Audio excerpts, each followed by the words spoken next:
Shalom Bapak Ibu Jemaat sekalian, selamat hari Minggu, selamat beribadah. Ibadah kita pada hari ini akan sama-sama merenungkan firman Tuhan yang diberi judul Faith and God's Voice, Iman dan Suara Tuhan. Untuk itu mari Bapak Ibu kita datang kepada Tuhan supaya sungguh melalui ibadah kita pada hari ini, iman kita diteguhkan dan kita semakin peka mendengar suara Tuhan. Mari kita berdoa. Tuhan, terima kasih untuk kesempatan sekali lagi kami boleh menghadap Engkau. Kami boleh menaikkan pujian dari hati kami kepadamu. Dan kami boleh pada saat ini juga sekali lagi berkumpul di seputar firman Tuhan. Kami memohon Tuhan Kau berikan karunia kepada kami untuk memahami firman-Mu dengan benar. Untuk semakin mengenal Engkau melalui firman-Mu. Dan untuk diselaraskan kehidupan kami dengan hal-hal yang menyukakan hati-Mu. Sebagaimana yang Kau mau nyatakan kepada kami. Berkata-katalah kepada kami ya Tuhan saat kami mendengarkan firman-Mu pada saat ini.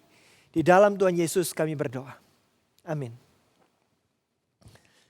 Bapak Ibu Jemaat sekalian, firman Tuhan pada hari ini akan kita renungkan dari kitab Yesaya pasal yang ke-50. Yesaya 50 ayat 4-7 saya akan bacakan bagi Bapak Ibu Jemaat sekalian.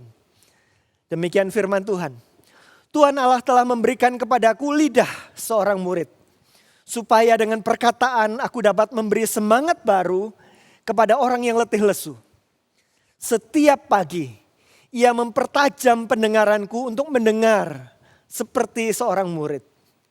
Tuhan Allah telah membuka telingaku dan aku tidak memberontak, tidak berpaling ke belakang. Aku memberi punggungku kepada orang-orang yang memukul aku. Dan pipiku kepada orang-orang yang mencabut janggutku. Aku tidak menyembunyikan mukaku ketika aku dinodai dan diludahi. Tetapi Tuhan Allah menolong aku. Sebab itu aku tidak mendapat noda. Sebab itu aku meneguhkan hatiku seperti keteguhan gunung batu. Karena aku tahu bahwa aku tidak akan mendapat malu. Demikian firman Tuhan. Bapak Ibu Jemaat sekalian, firman yang kita renungkan di dalam Yesaya pasal 50 ini merupakan bagian dari kitab Yesaya di dalam masa-masa yang penting.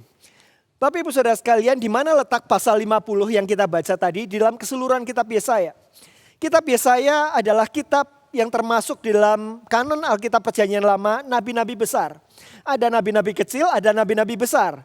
Nabi-nabi besar, kenapa dikatakan besar? Bukan karena badannya lebih besar tentu saja, tetapi karena jumlah perkataan yang dituliskan di dalam Alkitab kita lebih banyak dibandingkan dengan nabi-nabi kecil. Dan kitab Yesaya merupakan kitab yang panjang, ada 66 pasal di dalamnya.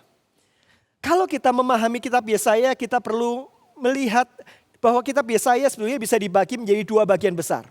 Bagian pertama adalah pasal 1 sampai pasal 39.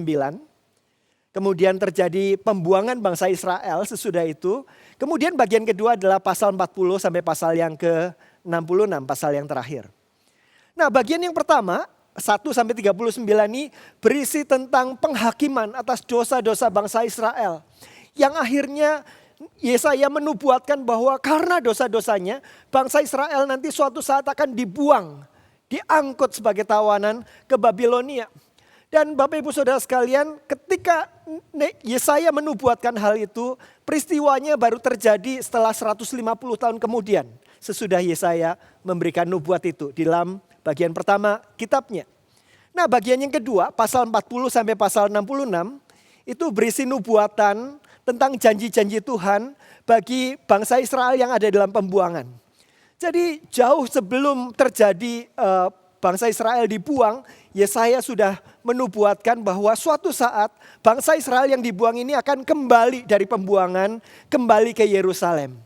Dan Yerusalem baru yang akan terjadi nanti akan menjadi terang, akan menjadi berkat bagi bangsa-bangsa. Suatu berita pengharapan di dalam bagian kedua dari kitab Yesaya ini. Yesaya pasal ke-50 yang kita baca pada pagi hari ini, pada hari ini adalah Yesaya ketika menceritakan, menubuatkan tentang pengharapan itu di dalam bagian kedua kitabnya. Ada 4 syair di dalam bagian kedua kitab Yesaya yang menceritakan tentang Mesias sebagai hamba yang akan membawa kemenangan, tetapi membawa kemenangannya itu melalui penderitaannya. Itulah sebagian yang kita baca di dalam bacaan kita pada hari ini. Syair tentang hamba Tuhan yang menderita di dalam bagian kedua ini salah satu yang sangat terkenal adalah pasal 53 kitab Yesaya. Tentang nubuatan yang sangat rinci. Tentang bagaimana kematian Yesus akan dialami dengan begitu rupa untuk menebus orang berdosa. Hamba yang menderita itu. Dan Bapak Ibu Saudara sekalian, luar biasanya Yesaya adalah hidup dan melayani sekitar 700 tahun sebelum Masehi. Artinya 700 tahun sebelum Kristus.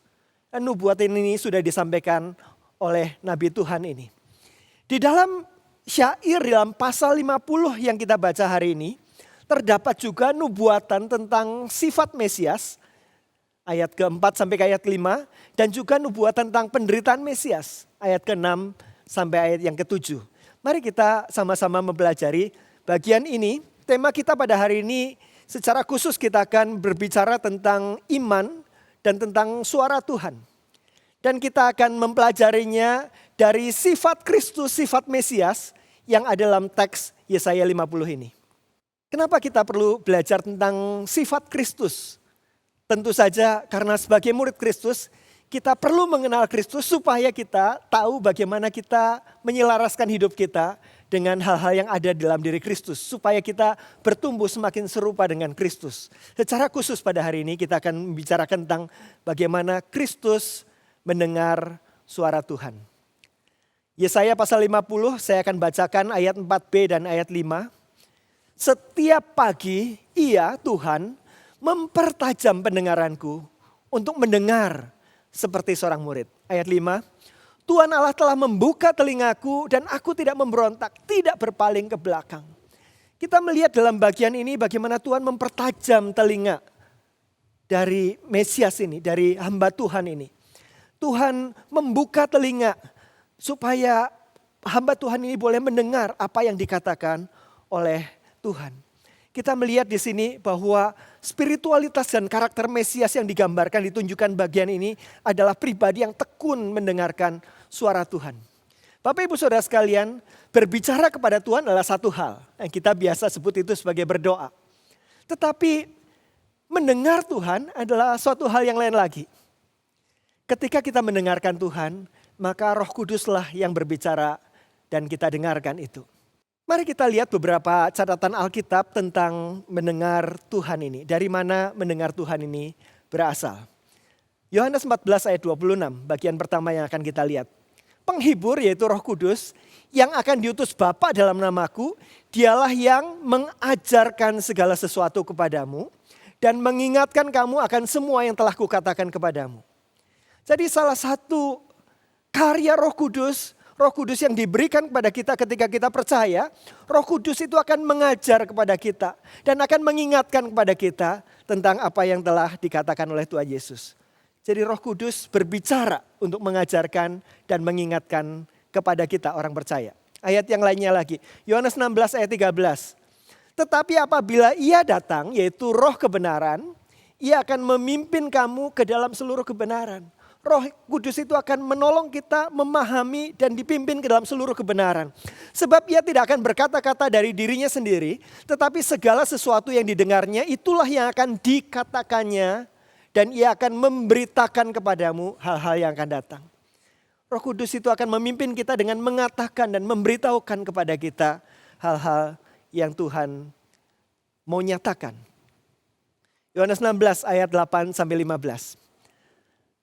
Ia akan memuliakan aku, Roh Kudus ini, sebab Ia akan memberitakan kepadamu apa yang diterimanya daripadaku. Roh Kudus itu akan memberitakan kepada kita.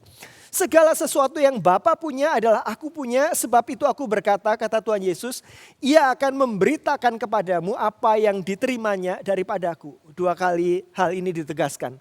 Roh Kudus adalah roh yang berbicara, memberitakan kepada kita anak-anaknya.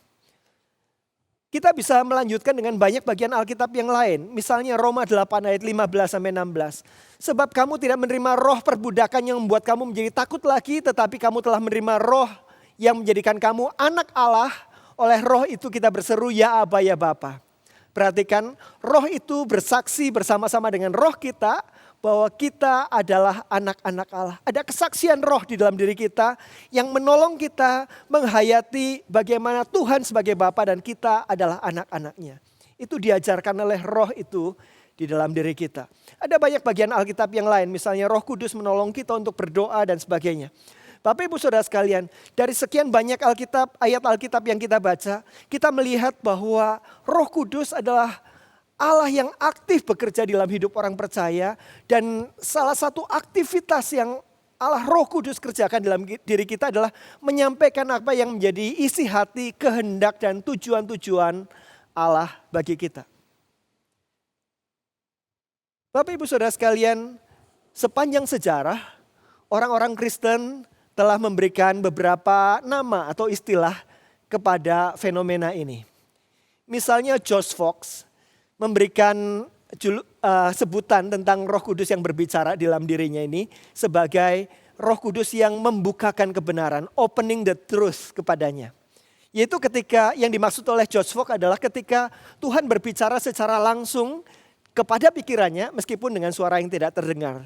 Seperti ada sesuatu yang dibukakan, kebenaran yang dibukakan yang tadinya tertutup. John Calvin menyebutkan hal ini sebagai inner testimony, satu kesaksian di dalam hati yang dikerjakan oleh Roh Kudus. Jadi ada opening the truth, ada inner testimony, kesaksian dalam hati. Santo Ignatius menyebut ini sebagai sebuah movement, sebuah pergerakan di dalam jiwanya, yaitu ketika pikirannya, perasaannya dan kehendaknya itu digerakkan oleh Roh Kudus untuk lebih dekat kepada Dia. Jadi ada banyak sebutan mengenai hal ini, mengenai fenomena ini. Tetapi kita bisa dengan yakin mengatakan dari kesaksian firman Tuhan, Roh Kudus adalah roh yang berbicara kepada kita. Pertanyaan selanjutnya adalah bagaimana cara Tuhan berbicara? Supaya kita bisa mendengar, kita perlu tahu bagaimana cara Tuhan berbicara. Hari ini kita belajar tentang faith and the voice of God. Bagaimana Tuhan berbicara, memperdengarkan suaranya kepada Bapak Ibu Saudara dan saya. Kita akan ditolong oleh satu bagian Alkitab yang lain, yaitu dari Matius pasal 16. Satu peristiwa Tuhan Yesus ketika berjalan-jalan dan melayani dengan murid-muridnya. Saya akan bacakan demikian firman Tuhan.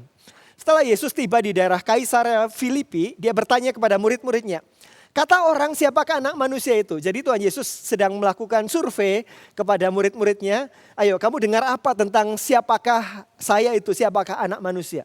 Kemudian jawab murid-muridnya, ada yang mengatakan Yohanes Pembaptis, ada yang mengatakan Elia, ada pula yang mengatakan Yeremia atau salah satu dari seorang para nabi. Rupanya ada begitu banyak pendapat dan pemikiran spekulasi orang tentang siapakah Yesus. Pertanyaan selanjutnya menjadi pertanyaan penting. Lalu Yesus bertanya kepada mereka, tetapi apa katamu? Siapakah aku ini? Bukan lagi kata orang tetapi katamu siapakah aku ini? Kemudian Simon Petrus pada saat itu menjawab, dia berkata, engkau adalah Mesias, anak Allah yang hidup. Bagian yang mau saya ajak Bapak Ibu memperhatikannya adalah ayat 17. Demikian firman Tuhan, kata Yesus kepadanya, berbahagialah engkau Simon bin Yunus, sebab bukan manusia yang menyatakan itu kepadamu, melainkan Bapakku yang di sorga. Mari kita perhatikan ini. Dikatakan bahwa jawaban yang diberikan oleh Petrus ini adalah bukan perkataan manusia saja, bukan pernyataan manusia. Tetapi Allah Bapa yang menyatakan kepada Simon Petrus. Mari kita perhatikan apakah pada saat itu waktu Tuhan Yesus bertanya, menurut kamu siapakah aku ini? Simon Petrus kemudian, tunggu dulu Tuhan, maka saya akan berdoa dulu, saya akan menyepi dulu, saya akan bertanya dulu kepada Allah Bapa untuk bisa menjawab ini. Tidak. Yang terjadi pada saat itu adalah Simon Petrus, demikian juga murid-murid yang lain, memikirkan, merenungkan, mendengarkan beberapa klaim-klaim tentang siapakah Yesus. Dan kemudian mereka memikirkan, merenungkan itu semua dan sampai pada kesimpulan. Dan kesimpulannya adalah engkau adalah Mesias, anak Allah yang hidup.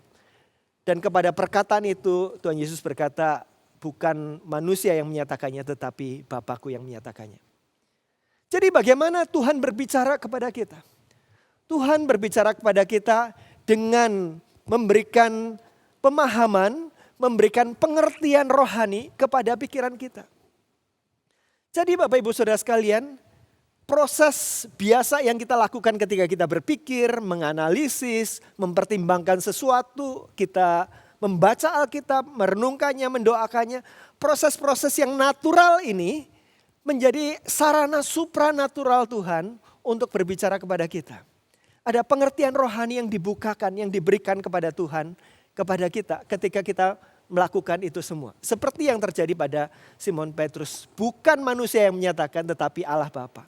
Kita mendengar Tuhan berbicara dengan Tuhan yang memberi pengertian rohani kepada pikiran kita. Bapak Ibu Saudara sekalian, bukankah itu yang kita lakukan setiap kali kita membuka kitab suci? Dosa sudah sedemikian merusak manusia, merusak hidup kita, sehingga kita tidak bisa memahami kebenaran Tuhan dari diri kita sendiri jika Roh Kudus tidak menolong menyatakan kepada kita siapakah Tuhan yang dinyatakan di dalam Alkitab. Roh Kudus adalah pengajar kita, Roh Kudus berbicara kepada kita dan kita mendengarkannya ketika kita membuka kitab suci. Ketika membaca Alkitab, Bapak Ibu Saudara sekalian, saya mendorong kita untuk minta kepada Roh Kudus memberikan pengertian-pengertian itu. Dan ketika kita sudah berdoa, marilah kita peka terhadap bagaimana Roh Kudus memakai Alkitab ini untuk meneguhkan perkataan-perkataan Tuhan yang ada di dalam firman-Nya ini. Bapak Ibu Saudara sekalian, ketika saya membaca bagian-bagian Alkitab, saya menemukan beberapa kesan-kesan yang sangat kuat tentang Tuhan itu senang sekali dalam situasi itu. Misalnya Bapak Ibu Saudara sekalian, ketika membaca tentang Abraham yang beriman, dia menyerahkan Ishak anaknya untuk menjadi persembahan mengikuti apa yang Tuhan suruhkan kepada Abraham ini. Dan Tuhan sangat bersukacita dengan iman Abraham ini. Kalau di dalam sosial media Tuhan mungkin kasih like begitu ya di situ ya.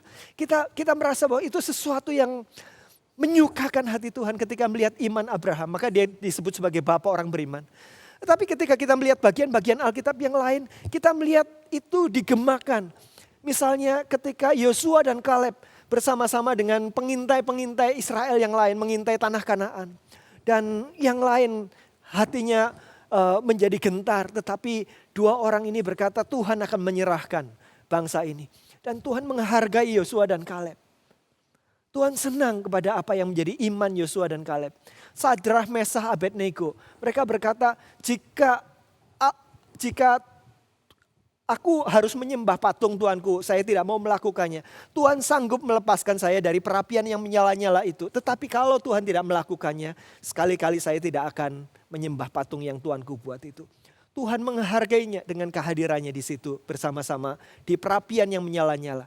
Kita melihat beberapa bagian yang lainnya, Maria ibu Yesus ketika malaikat datang kepada dia.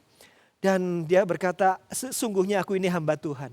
Jadilah kepadaku apa yang Tuhan pandang baik. Janda miskin yang memberikan persembahan. Ketika membaca bagian-bagian Alkitab ini, ada impresi yang kuat bahwa aku suka sekali dengan sikap hati yang demikian. Bapak Ibu Saudara sekalian, ketika kita membaca Alkitab dan kita diberitahukan oleh Roh Kudus betapa itu sesuatu yang dia suka, sesuatu yang Tuhan senang ketika kita menunjukkan kualitas karakter dan iman yang seperti itu. Dan itu mendorong kita, membukakan kepada kita untuk semakin mengenal Tuhan. Itulah karya Roh Kudus. Ketika kita dibukakan kebenaran-kebenaran tentang siapa dia, siapa Tuhan di dalam Alkitabnya. Itulah mendengar suara Tuhan. Di dalam buku yang sangat baik judulnya Reading the Bible Supernaturally yang ditulis oleh John Piper, saya akan mengambil satu kutipan daripadanya. Piper menuliskan demikian, sebagai orang Kristen kita percaya bahwa Tuhan berbicara kepada kita secara langsung. Bahkan secara pribadi pada masa kini, bukan hanya pada masa lalu. Bagaimana caranya? Hal ini diberikan kepada kita di dalam cara yang natural dan biasa, yaitu ketika kita membaca Alkitab. Kata-kata Alkitab itu, kalimat-kalimat, tata bahasa, semua itu menjadi sarana pembawa pesan dan perkataan supernatural Tuhan kepada umatnya. Itulah reading the Bible supernaturally. Melalui sarana-sarana yang natural, bacaan, kalimat dan sebagainya, Roh Kudus bisa menyampaikan perkataan-perkataan supernatural tentang siapa Tuhan kepada kita. Bapak Ibu Saudara sekalian, kita perlu belajar untuk mendengarkan, membuka telinga kita untuk diajar oleh Tuhan hari demi hari. Tuhan melakukannya melalui banyak hal. Tuhan memberikan hikmat dan pengertian melalui banyak hal ketika kita berpikir, berdoa, dan secara khusus ketika kita membaca firman pernyataan dirinya.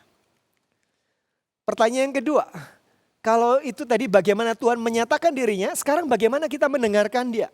Bagaimana cara mendengarkan Tuhan? Yohanes 14 ayat 21.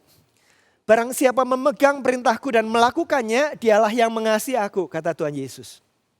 Dan barang siapa mengasihi aku, ia akan dikasih oleh Bapakku dan aku pun akan mengasihi dia dan akan menyatakan diriku kepadanya. Dari bagian ini kita belajar sesuatu tentang bagaimana kita mendengarkan Tuhan. Mendengarkan Tuhan adalah pertama-tama soal relasi pribadi yang intim dengan Tuhan. Dikatakan oleh firman Tuhan ini, barang siapa memegang perintahku dan melakukannya, dialah yang mengasihi aku. Orang yang mengasihi Tuhan, orang yang mencintai Tuhan, akan mendengarkan perkataan-perkataan Tuhan dan melakukan perkataan-perkataan Tuhan itu. Jadilah sikap hatinya, hati yang mencintai Tuhan dan hati yang menyelaraskan hidup kepada apa yang Tuhan sukakan.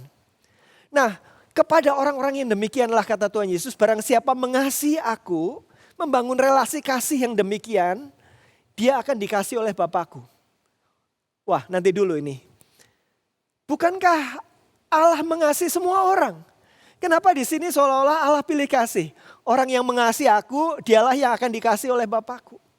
Betul Bapak Ibu Saudara sekalian, Tuhan mencintai semua orang, Tuhan mengasihi semua orang. Tetapi tidak kepada semua orang Tuhan menyatakan dirinya. Ditegaskan di sini bukan hanya Allah Bapa mengasihi aku dan aku pun Tuhan Yesus akan mengasihi dia. Satu hubungan yang luar biasa ketika kita mencintai Tuhan. Tuhan akan menyatakan cintanya secara khusus kepada kita. Dan di dalam hubungan cinta itu, perhatikan kalimat terakhir. Dan akan menyatakan diriku kepadanya. Satu janji yang indah bukan? Ketika kita mencintai Tuhan, Tuhan menyatakan cintanya kepada kita secara khusus. Dan bentuknya salah satunya adalah dengan menyatakan dirinya kepada kita. Bagaimana kita mendengarkan Tuhan? Yaitu pertama-tama dengan membangun hubungan cinta dengan Tuhan. Mengenal suara Tuhan adalah buah dari hubungan kasih yang intim dengan pribadi Tuhan. Mengenal suara Tuhan itu bukanlah soal menemukan formula rumusnya bagaimana ya supaya kita bisa mendengar Tuhan. Atau metodenya bagaimana yang harus kita latih supaya kita semakin bisa. Karena Tuhan berbicara secara unik kepada masing-masing kita. Cara Tuhan berbicara kepada saya akan berbeda dengan cara Tuhan berbicara kepada saudara-saudara sekalian di dalam perjalanan pribadi kita dengan dia. Tetapi mendengar suara Tuhan, mengenali dia adalah buah dari hubungan kasih yang intim dengan Tuhan. Itulah cara kita mendengar suaranya. Bapak Ibu Saudara sekalian, kitab Yesaya yang kita baca pada hari ini menunjukkan akibat-akibat dari hidup orang yang mendengarkan Tuhan. Yesaya 50 ayat 4, Tuhan Allah telah memberikan kepadaku lidah seorang murid supaya dengan perkataan aku dapat memberikan semangat baru kepada orang yang letih lesu. Orang yang telinganya dipekakan, mendengar dan diajar oleh Tuhan akan dimampukan untuk berkata-kata yang memberikan semangat baru kepada orang yang letih lesu. Yesaya sendiri berjumpa dengan Tuhan. Salah satu perjumpaan yang luar biasa yang Yesaya catat di dalam Yesaya pasal 6. Waktu itu Yesaya melihat keberdosaannya dan mendengarkan Tuhan yang Maha Kudus ini mengutus dia untuk melayani. Perjumpaan dengan Tuhan dan ketika Yesaya mendengarkan perkataan Tuhan itu memampukan Yesaya untuk menjadi saksi. Di dalam kitab Yesaya perkataan yang Maha Kudus Allah Israel diulang banyak sekali. Dan saya pikir itu adalah karena perjumpaan pribadi antara Yesaya dengan yang Maha Kudus itu sendiri. Dan melalui nubuatan-nubuatannya, Yesaya memberikan semangat baru kepada orang yang letih lesu. Orang-orang Israel yang dalam pembuangan dan dalam kesukaran besar ini mendapatkan pengharapan bahwa suatu saat Tuhan akan memulihkan dan membawa Yerusalem kembali menjadi terang dan berkat bagi bangsa-bangsa lain. Ketika kita mendengarkan Tuhan, kita dimampukan untuk menjadi saksi-saksi dan pelayan Tuhan. Itulah akibat dari kita mendengarkan suara Tuhan. Akibat yang kedua, orang yang mendengarkan Tuhan dicatat juga dalam Yesaya 50 ayat 6 sampai 7 yang kita tadi sudah baca di bagian awal. Saya akan ulang sekali lagi di sini. Aku memberikan punggungku kepada orang-orang yang memukul aku dan pipiku kepada orang-orang yang mencabut janggutku. Aku tidak menyembunyikan mukaku ketika aku dinodai dan diludahi. Ini satu gambaran tentang Mesias yang menderita, yang digenapi dalam pribadi Kristus. Bapak Ibu Saudara sekalian, sebelum Kristus mengalami penangkapan, pengadilan, penganiayaan sampai penyaliban ini, Kristus sendiri datang kepada Tuhan dengan berpeluh seperti darah. Tuhan Yesus sangat gundah gulana dan gelisah dalam tubuh kemanusiaannya. Dia berkata seperti mau mati rasanya. Kemudian dia berdoa datang pada Tuhan. Jika mungkin sekiranya cawan ini lalu daripadaku. Penderitaan ini tidak perlu harus aku jalani. Tetapi bukan kehendakku tetapi kehendakmu. Di dalam kegalauan, di dalam kekalutan, di dalam segala kesusahannya Tuhan Yesus datang kepada Allah Bapa pada saat itu. Dan dia dikuatkan, diteguhkan melalui perjumpaan dengan Allah Bapa. Sehingga dia bangkit dari doanya dan berkata, sekarang orang yang mau menangkap aku sudah mau datang. Mari kita pergi. Ketika sebelum datang kepada Tuhan, Tuhan Yesus di dalam tubuh kemanusiaannya, dia mengalami ketakutan, kegentaran dan sebagainya. Tetapi setelah diteguhkan oleh suara Tuhan, dia menyambut orang-orang yang akan menangkap dia. Ayat 7, tetapi Allah menolong aku. Sebab itu aku tidak mendapat noda. Sebab itu aku meneguhkan hatiku seperti keteguhan gunung batu. Karena aku tahu bahwa aku tidak akan mendapat malu. Orang-orang yang mendengarkan Tuhan, dampaknya, akibatnya adalah dia akan menjadi orang-orang yang memiliki keteguhan besar di dalam Tuhan. Karena tahu bahwa ini Tuhan bersama-sama dengan dia. Tuhan yang meneguhkan dia, Tuhan yang mengutus dia. Karena itu dia memiliki keteguhan yang besar. Bapak Ibu Saudara sekalian, kita sudah belajar tentang iman dan suara Tuhan. Saya ingin mengajak Bapak Ibu untuk memikirkan apa yang bisa kita lakukan secara praktis dalam kehidupan kita supaya kita boleh tumbuh iman dan bisa peka terhadap suara Tuhan. Lukas 10 ayat 39 sampai 42 menceritakan kisah tentang Tuhan Yesus datang ke Betania, masuk ke dalam rumah Maria dan Marta. Dikatakan ketika Tuhan Yesus bersama murid-muridnya ada dalam rumah itu, Tuhan Yesus mulai mengajar. Dan ketika Tuhan Yesus mulai mengajar murid-muridnya, dicatat dalam Alkitab kita bahwa Maria duduk di dekat kaki Tuhan Yesus dan terus mendengarkan perkataannya. Sedangkan Marta sibuk melayani. Sebagai tuan rumah, ada tamu besar, tamu agung, dan langsung tiba-tiba ada 12 orang plus Tuhan Yesus. Maka tentu saja ini satu hal yang harus disambut dengan jamuan dan sebagainya. Dan yang dilakukan Marta adalah sesuatu yang diharapkan, sesuatu yang wajar pada saat itu. Tetapi Maria melakukan sesuatu yang sangat tidak wajar.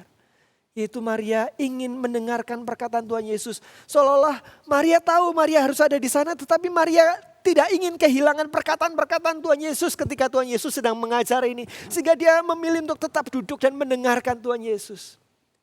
Dan ketika Marta meminta Tuhan Yesus menegur Maria. Mari kita dengarkan perkataan Tuhan Yesus. Marta, Marta. Engkau khawatir dan menyusahkan diri dengan banyak perkara. Perhatikan, tetapi hanya satu saja yang perlu. Maria telah memilih bagian yang terbaik yang tidak akan diambil daripadanya. Ada sesuatu yang Tuhan sangat suka pada saat itu dengan sikap Maria. Dan Tuhan sampai mengomentari Maria sudah memilih bagian yang terbaik yang tidak akan diambil daripadanya. Apa yang dilakukan Maria? Maria tidak ingin kehilangan perkataan-perkataan Tuhan Yesus. Sehingga Maria memilih untuk duduk mendengarkan. Ingin mendengarkan semua yang Tuhan Yesus mau katakan. Bapak Ibu Saudara sekalian, bagaimana kita belajar bertumbuh untuk mendengarkan suara Tuhan. Setiap kali kita membuka Alkitab. Mari kita membayangkan mental picture kita membayangkan kita seperti orang yang sedang duduk di bawah kaki Tuhan seperti Maria. Dan kita mau mendengarkan semua yang Tuhan mau nyatakan. Kita tidak ingin ada sesuatu yang kita miss, kita tidak mendengarkan. Kita memiliki hati yang lapar dan haus untuk mendengarkan Tuhan berkata-kata. Dan ketika kita melakukannya, maka kita bisa expect, bisa mengharapkan Tuhan akan menyatakan dirinya, menyatakan kerinduan-kerinduannya, mengingatkan kepada kita tentang dosa-dosa kita, meneguhkan kita di dalam kegalauan kita dan sebagainya. Saya berharap melalui firman Tuhan pada hari ini kita belajar bagaimana kita semakin mendengarkan suara Tuhan. Semakin experiencing God, mengalami Tuhan yang berbicara, meneguhkan kita, memperlengkapi kita bagi tujuan dan kemuliaannya. Amin. Mari kita berdoa. Tuhan, kami datang kepadamu pada saat ini ya Tuhan. Tolong kami ya Tuhan supaya kami boleh bertumbuh seperti Tuhan Yesus, semakin serupa dengan Kristus. Yang setiap pagi dipertajam pendengaran kami untuk mendengar dari Tuhan. Tolong kami ya Tuhan, setiap hari kami memiliki kerinduan yang besar untuk Tuhan berbicara kepada kami secara lebih pribadi, lebih personal. Melalui pembacaan firman Tuhan. Engkau sanggup berbicara, bahkan Engkau rindu menyatakan banyak hal kepada kami. Pertajam telinga kami untuk mendengar ya Tuhan. Supaya kami teguh berdiri di dalam panggilan kami. Supaya kami diperlengkapi di dalam pelayanan kami sebagai murid-murid Tuhan di tengah-tengah dunia ini. Tuhan, dimuliakanlah namamu, kami mau menanti-nantikan Engkau. Di dalam Tuhan Yesus kami berdoa. Amin.